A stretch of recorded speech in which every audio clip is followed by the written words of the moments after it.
Hello student, आप लोग का स्वागत है आपके अपने यूट्यूब चैनल सिग्मा स्कॉलर पे।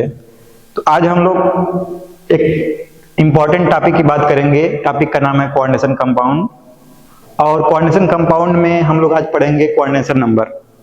तो इससे पहले हम लोग पिछले लेक्चर में पढ़ चुके हैं कि लिगेंड क्या होते हैं, उसके टाइप्स क्या होते हैं।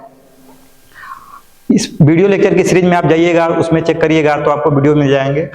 फिलहाल आज जो टॉपिक है आपका कोऑर्डिनेशन नंबर है, इसके बारे में बात करते हैं। चलिए देखते हैं। तो कॉम्प्लेक्स कंपाउंड होता क्या था। तो कॉम्प्लेक्स कंपाउंड हम लोग इतना समझे थे कि इस तरह का कंपाउंड दिया रहेगा स्क्वायर ब्रैकेट के अंदर, तो हम लोग इस तरह समझ लेंगे क्या होगा कोऑर्डिनेशन कंपाउंड। यानी इस तरह का स्क्वायर ब्रैकेट आपको दिया रहेगा तो हम लोग समझ जाएंगे क्या है कोऑर्डिनेशन कंपाउंड। तो कोऑर्डिनेशन कंपाउंड में हम लोग देखेंगे कि कोऑर्डिनेशन नंबर होता क्या है। कोऑर्डिनेशन नंबर के लिए सिंपली आपको जो ब्रैकेट दिया है स्क्वायर ब्रैकेट, इसके अंदर वाली चीज देखना है। यहां पर दो पार्ट थे, ये पार्ट एक था फर्स्ट वाला और एक पार्ट था सेकंड वाला। आपको हमेशा स्क्वायर ब्रैकेट वाला पार्ट देखना है। अब स्क्वायर ब्रैकेट के अंदर आपका ये वाला जो था आपका सेंट्रल मेटल एटम था, इसको हम लोग बोलते हैं सेंट्रल मेटल एटम। इसके बाद सेंट्रल मेटल एटम को छोड़ दीजिए तो स्क्वायर ब्रैकेट के अंदर जितना भी चीज लगा रहेगा वो सब सारे क्या कहलाएंगे, लिगेंड। ठीक है। अब इन्हीं लिगेंड को हम देख करके पता करेंगे कि कोऑर्डिनेशन नंबर कितना है। ठीक है।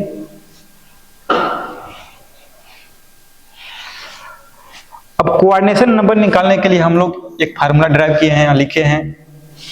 कोऑर्डिनेशन नंबर इक्वल टू होता है डेंसिटी ऑफ लिगेंड, यानी लिगेंड की डेंसिटी कितनी होती है और नंबर ऑफ लिगेंड इनटू में कर देंगे। यानी डेंसिटी का आप देखिएगा वीडियो लेक्चर में जा करके, वहां पर मैं इसको एक्सप्लेन किया हूं। तो डेंसिटी ऑफ लिगेंड करेंगे, इनटू में नंबर ऑफ लिगेंड कर देंगे, तो यहां पर आ जाएगा आपका कोऑर्डिनेशन नंबर। ठीक है।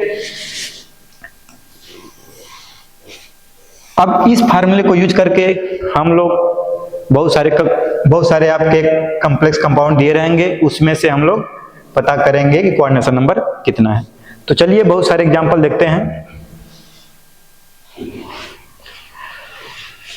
यहां पर पहला जो एग्जांपल है, इसमें प्लेटिनम दिया हुआ है और अमोनिया दिया हुआ है और NO2 दिया हुआ है और Cl। ठीक है। तो आपको इसमें दो पार्ट बनाने हैं। एक पार्ट हो गया आपका स्क्वायर ब्रैकेट के अंदर वाला और एक बाहर वाला।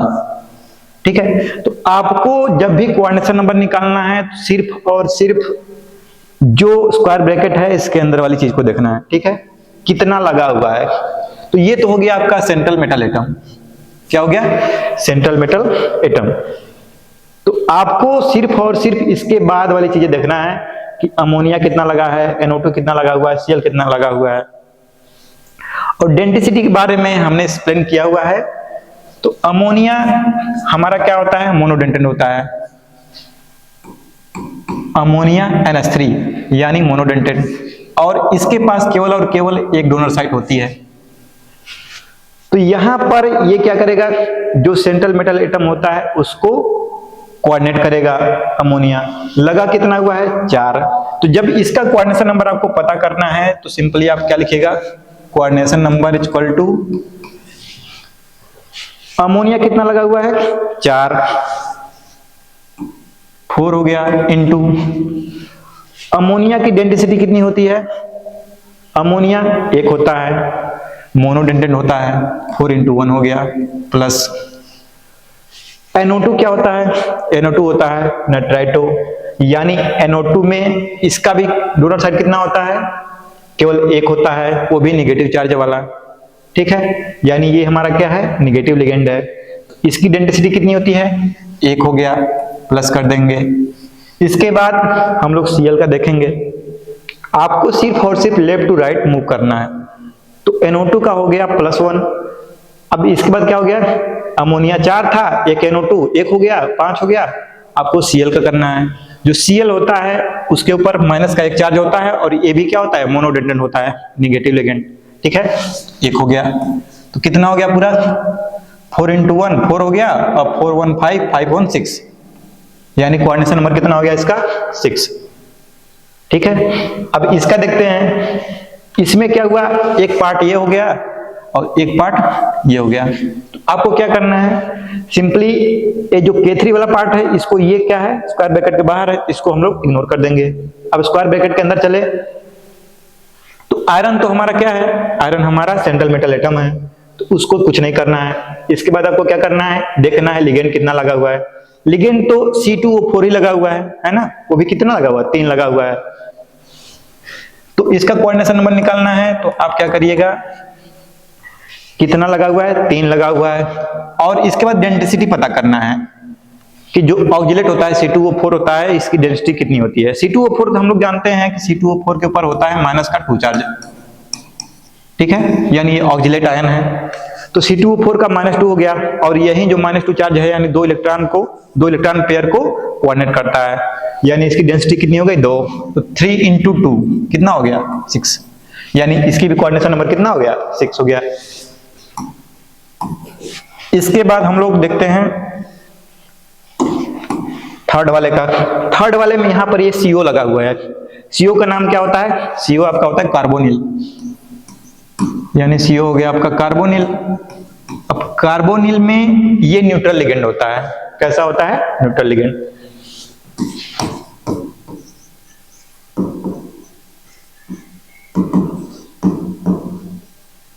जब ये न्यूट्रल लिगेंड है यानी कोई चार्ज नहीं है, तो फिर कोऑर्डिनेट कैसे करता है, जो ऑक्सीजन के पास लोन पेयर है वहां से क्या करता है, इसको कोऑर्डिनेट करता है। और इसकी भी डेंसिटी कितनी होती है, 1 होता है, यानी ये होता है हमारा मोनोडेंटेट। जब मोनोडेंटेट है यानी डेंसिटी इसकी 1 है, तो इसका हम लोग कोऑर्डिनेशन नंबर कैसे निकालेंगे। इसका कोऑर्डिनेशन नंबर जब निकालना है तो लगा कितना हुआ है, CO 5 लगा हुआ है, तो 5 कर देंगे यानी 5 × अब इसके बाद देखना है कि CO का कितना होता है, CO मोनोडेंटेट होता है, तो यानी 1 लिख देंगे हम लोग, तो 5 × 1 कितना हो गया 5। इसके बाद यहां पर आते हैं, तो यहां पर क्या हुआ, अब इसको हम लोग डायरेक्ट करते हैं, तो कोऑर्डिनेशन नंबर निकालना हो गया। तो अमोनिया कितना होता है, अमोनिया का मोनोडेंटेट होता है, तो 5 लगा हुआ है, अमोनिया 5 लगा हुआ है ना, तो 5 × अमोनिया मोनोडेंटेट यानी 1 हो गया, प्लस Cl माइनस का 1 चार्ज होता है, यानी ये नेगेटिव लिगेंड हुआ, और इसकी डेंसिटी कितनी हो गई 1 हो गई, यानी प्लस 1 कर देंगे, कितना हो गया 5 × 1 5 + 1 6, कोऑर्डिनेशन नंबर कितना आ गया 6। अब इसमें देखो, आपको एग्जाम में इस तरह के एग्जाम्पल बहुत ज्यादा आएंगे, देखने को मिल जाएंगे, ठीक है। तो यहाँ पर ये लगा हुआ है PT प्लेटिनम, और ये है ईएन। ईएन का पूरा नाम होता है एथिलीन डायमीन। क्या नाम होता है, एथिलीन डायमीन। एथिलीन डायमीन का जो डेंसिटी होता है कितना होता है 2। इसका स्ट्रक्चर जो होता है हम लोग इस तरह का पढ़े थे, CH2 CH2 NH2 NH2, यानी यहां पर एक लोन पेयर है, एक लोन पेयर यहां पर है। इसके डोनर साइड कितने हैं, 2 है, एक यहां पर है एक यहां पर है, तो डेंसिटी कितनी हो गई 2 हो गई, ठीक है। यानी ये जो हमारा है ईएन, ये हमारा है बाइडेंटेट।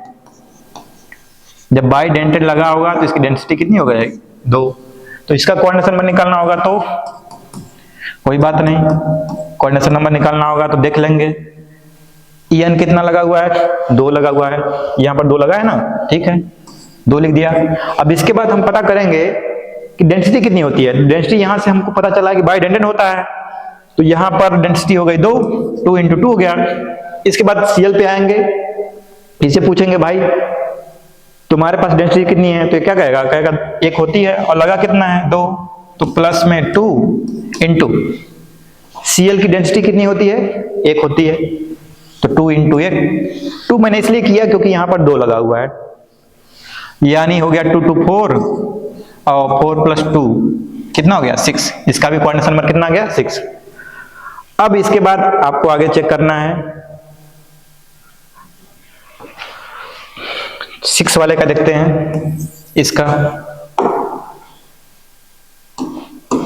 अब इसका को पता करना है तो ध्यान देना है, आपको 2 पार्ट दिए गए हैं और दोनों स्क्वायर ब्रैकेट के अंदर है, तो यहां पर ये सवाल उठता है तब कैसे लगाएं, यहां पर आपको अलग अलग बताना पड़ेगा। ठीक है। आपको ये देखना पड़ेगा कि जो यहाँ का प्लेटिनम है और यहाँ का प्लेटिनम है, इन दोनों को अलग अलग बताना पड़ेगा कि कोऑर्डिनेशन नंबर कितना है, ठीक है। तो यहाँ पर इसकी बात करते हैं, तो यहाँ पर इसका कोऑर्डिनेशन नंबर कितना आ जाएगा, प्लेटिनम है, अमोनिया होता है मोनोडेंटेट, ठीक है। अब ध्यान रहे ये लिगेंड का काम कर रहा है, जब लिगेंड का काम करेगा तो इसका नाम हो जाएगा अमीनो, ठीक है, अमीन। यहां पर ये अमीन है, अमीन कितना लगा हुआ है, 4। जब अमीन 4 लगा हुआ है, मोनोडेंटेट होता है, तो कोऑर्डिनेशन नंबर इसका हो गया कितना, 4 हो गया, ठीक है। इसके अलावा कोई लगा नहीं है, यहाँ पर ना तो Cl लगा है ना Br लगा है, कुछ भी नहीं लगा है, तो यहाँ पर सिंपली हो गया 4। और यहाँ पर बात करें इस प्लेटिनम का, तो यहाँ पर जो निगेटिव लिगेंड लगा हुआ है Cl, अब यहाँ पर देखना है Cl का कितनी डेंसिटी होती है, तो Cl की 1 होती है और कितना लगा हुआ है, 4, तो इसका हो गया कितना कोऑर्डिनेशन नंबर, इसका भी 4 हो गया, ठीक है। तो दोनों का 4 हो गया। अब इसके बाद बात करते हैं 7वें वाले का।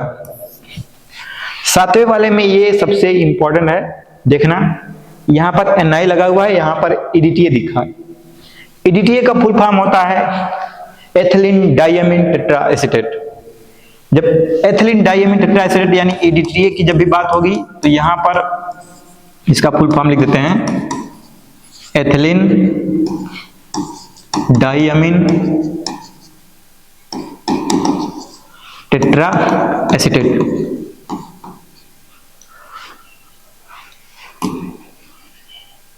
टेट्राएसीटेट, ध्यान रहे ये होता है हमारा हेक्साडेंटेट, ठीक है। इसकी डेंसिटी होती है 6, तो हेक्साडेंटेट। जब हेक्साडेंटेट की बात होगी तो यहाँ पर EDTA में होता है 2 जाता है नाइट्रोजन के लोन पेयर से और 4 आता है नेगेटिव आयन से ऑक्सीजन के। इसको मैंने प्रॉपर पिछले वीडियो में बताया है EDTA के बारे में, तो आप जाके वहां पे चेकआउट करिएगा, देखिएगा क्या होता है उसमें। तो EDTA की बात करें तो इसकी डेंसिटी कितनी होती है, 6। अब लगा कितना हुआ है, इसकी मात्रा तो 1 ही लगी है ना, यानी 1 से अधिक तो क्वांटिटी में लगा नहीं है, 1 की बात करते हैं, ठीक है। तो यानी इसकी बात करते हैं तो कोऑर्डिनेशन नंबर हो जाएगा आपका, लगा कितना है, केवल 1 लगा है, और 1 लगा है तो 1 इंटू, अब EDTA का हम लोग डेंसिटी देखेंगे कितनी होती है, तो डेंसिटी कितना होता है, हेक्साडेंटेट यहाँ पर लिखा हुआ है, यानी 6 हो गया। तो 1 इंटू 6 कितना हो गया, 6, यानी इसका कितना हो गया कोऑर्डिनेशन नंबर, 6 हो गया। अब इसकी बात करते हैं, इस वाले कंपाउंड की बात करते हैं, तो इस वाले कंपाउंड में आप देखिएगा कि ये तो हो गया हमारा सेंट्रल मेटल एटम, इसके बाद ये GLY है, और जो GLY होता है, GLY का नाम होता है ग्लाइसिनेट। क्या होता है, ग्लाइसिनेट, ग्लाइसिनेट आयन है, ठीक है। अब ग्लाइसिनेट आयन का जो स्ट्रक्चर होता है हम लोग ऐसे पढ़े हुए हैं, CH NH2 C double bond O minus, ठीक है। यानी ये भी क्या है, इसके पास देखो यहाँ पर ये नाइट्रोजन है, तो एक लोन पेयर तो यहाँ पर है, और इसके अलावा एक नेगेटिव चार्ज है, यानी एक लोन पेयर यहां से कोऑर्डिनेट कर सकता है और एक नेगेटिव चार्ज यहां से कोऑर्डिनेट कर सकता है। तो इसकी डेंसिटी कितनी हो गई, यानी डोनर साइड एक यहां पर है और एक यहां पर है। जब 2 डोनर साइड है तो ये क्या है, बाइडेंटेड है, ठीक है, यानी दिस वन बाइडेंटेड। तो आपको जहां पर भी GLY देखना है, GLY देख करके आप परेशान मत होइएगा, इतना समझिएगा कि ये हमारा ग्लाइसिनेट आयन है और ये बाइडेंटेड होता है। तो बाइडेंटेड होता है तो अब इसका कोऑर्डिनेशन नंबर हमको निकालना होगा। कोऑर्डिनेशन नंबर कितना हो जाएगा, यहाँ पर नंबर ऑफ लिगेंड कितना है, 3 है, सेम टाइप के हैं, 3 है ग्लाइसिनेट, और इसकी डेंसिटी कितनी होती है, बाइडेंटेड होता है, तो 2 हो गया।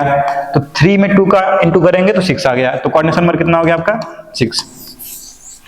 हाँ, एक बात इंपॉर्टेंट आप ध्यान रखिएगा कि जो कोऑर्डिनेशन नंबर होता है इसको हम लोग सेकेंडरी बैलेंसी भी कहते हैं, यानी जो सेंट्रल मेटल एटम की क्या है, सेकेंडरी बैलेंसी,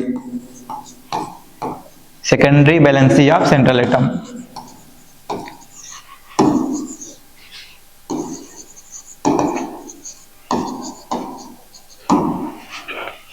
इस पॉइंट को आप याद रखिएगा, सेकेंडरी बैलेंसी है।